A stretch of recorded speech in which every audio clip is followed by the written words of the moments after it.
An important aspect of working with link files in Revit is managing existing links. This is true of both Revit and DWG links. Sometimes the connection to a link file can become disrupted.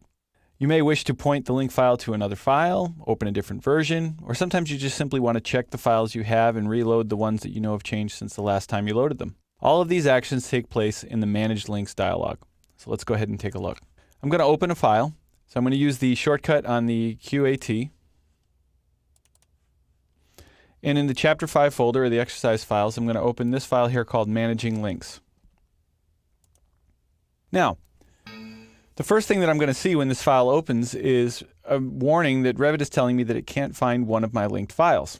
So this may be something you'll see in your own projects. And who knows what could have happened. Somehow the location to the file has changed, or maybe somebody renamed the file.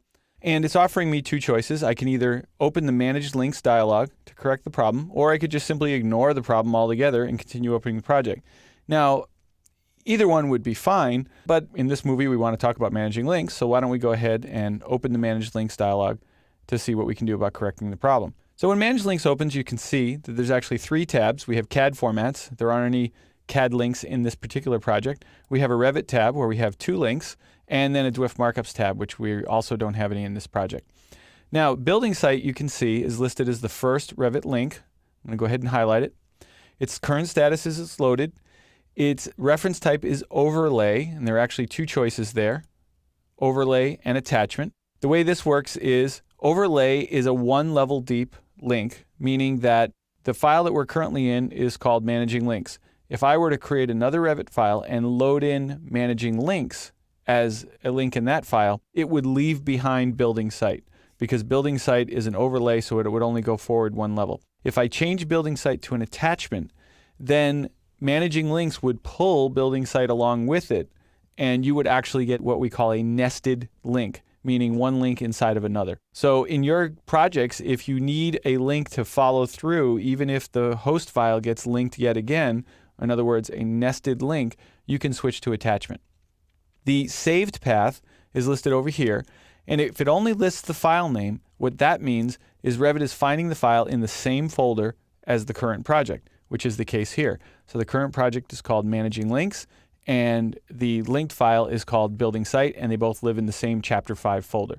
And the path is set to relative, which just simply means it's not writing the path all the way back to the hard drive letter, like C or D or whatever your drive letter is. It's simply showing only as much path as it needs to find the file, which in this case is just the name of the file. Now, shed is another Revit file that's currently listed as not found in the status.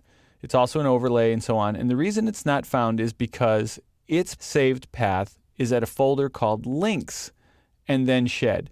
And this folder called links doesn't exist in the exercise file folder. So it's looking for a folder that doesn't exist, and when it gets there, it generates an error because there's no folder to be found. So let's deal with that problem. All we have to do is select shed, and down here we can click the Reload From button. This will open up our dialog box and show us the current folder we're in, Chapter 5 in this case, and it turns out that shed is located right there in that folder. If it weren't in that folder, we could certainly use the Look In drop down here, and we could browse out to other locations to locate the file. And when we select the file and we click Open, it will now show its status as being loaded.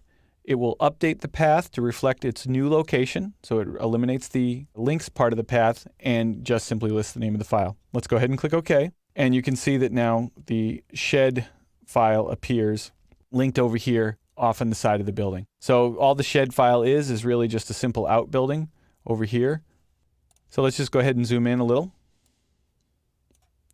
And you can see that we've got the shed building over here at the edge of our site. So that's what happens when you open a file and the link cannot be found. Now, if you need to do any work in managing links after the fact, the dialog's not open, you can find it on the Insert tab. And here's Managing Links right here. That will reopen the same dialog. Go to your Revit tab, and you can choose whatever you'd like. For example, maybe I don't want to see the shed right now.